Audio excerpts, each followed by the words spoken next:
बच्चों, कल मैंने आपको अभ्रक तक पढ़ाया था। अब आज कल तक हम धात्विक और अधात्विक खनिज पढ़ रहे थे। आज हम चट्टानी खनिज पढ़ेंगे। चूना पत्थर जो है वो चट्टानी खनिज का एक उदाहरण है। चूना पत्थर आपने कल ही देखी होगी, कई बार पुताई करने के काम के लिए घर पे आती है। कैल्शियम या कैल्शियम कार्बोनेट तथा मैग्नीशियम कार्बोनेट से बनी चट्टानों में पाया जाता है। यह अधिकांश अवसादी चट्टानों में पाया जाता है। चट्टानें 3 प्रकार की होती हैं: आग्नेय, अवसादी और कायांतरित। अवसादी को परतदार चट्टान भी कहते हैं। चूना पत्थर सीमेंट उद्योग का एक आधारभूत कच्चा माल होता है। यानी सीमेंट बनाने के लिए जिस कच्चे माल की जरूरत होती है उसमें एक चूना पत्थर है। और लोह प्रगलन यानी लोह गलाने वाली भट्टियों के लिए अनिवार्य। प्रगलन मीन्स गलाना। अब बात आती है खनिजों का संरक्षण करने की, कि हमें खनिजों को क्यों बचा कर रखना चाहिए, क्यों खनिज हमारे लिए आवश्यक हैं। हम सभी को उद्योग और कृषि को खनिज निक्षेपों और उनसे विनिर्मित पदार्थों की पर भारी निर्भरता सुप्रेक्षित नहीं। हम सभी की उद्योगों पर और कृषि पर और खनिजों के निकालने पर हम सबसे ज्यादा आधारित हैं। विनिर्मित पदार्थों पर भारी निर्भरता सुप्रेषित है, यानी कि कृषि से बने उद्योग धंधों में और कृषि कार्य में जिन औजारों की और जिन मशीनों की आवश्यकता होती है वो सारी मशीनें काय से बनाई जाती हैं बेटा? लोहे से बनाई जाती हैं, अन्य खनिजों से बनाई जाती हैं। योग्य निक्षेप को कुल राशि असार्थक अंश है, यानी जो हमें खनिज पदार्थ मिलते हैं उनकी कुल राशि जो है वो काफी बड़ा एक अंश हमारे यहाँ पर, अर्थात भू प्रॉपर्टी का 1%, यानी 1% भाग जो है वो खनिजों के निर्माण, खनिज जो है 1% भूमि पर खनिज है।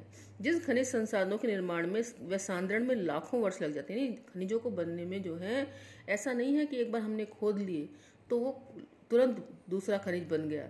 जैसे हमने लोहा निकाल लिया तुरंत लोहा पैदा हो गया। लाखों वर्षों बाद जो है वो खनिज बन पाते हैं और हम इसका शीघ्रता से उपभोग कर रहे हैं। और हम क्या कर रहे हैं? बहुत ज्यादा मात्रा में खनिजों का उपभोग कर रहे हैं। परिणाम क्या हो रहा है? हमारी जो भू प्रॉपर्टी है, यानी हमारी जो पृथ्वी है, उस पर से खनिजों की मात्रा कम होती जा रही है और धीरे धीरे आगे आने वाली पीढ़ियों तक हम उस चीज को खत्म करते जा रहे हैं। खनिज निर्माण की भूगर्भिक प्रक्रिया इतनी धीमी है कि इसके वर्तमान उपभोग की दर की तुलना में इसके पुनर्भरण की दर अपरिमित रूप से बहुत थोड़ी, यानी जिस हिसाब से हम यूज कर रहे हैं, इसका उपयोग कर रहे हैं, उस हिसाब से जमीन में बहुत कम मात्रा में बन पा रहे हैं। इसलिए हमें बैलेंस बैठाने के लिए खनिजों का जो है वो संरक्षण करना चाहिए, सीमित उपयोग करना चाहिए। असीमित, जब भी किसी चीज को हम असीमित रूप से उपयोग करते हैं तो वो चीज जो है धीरे धीरे धरती से कम होती जाती है।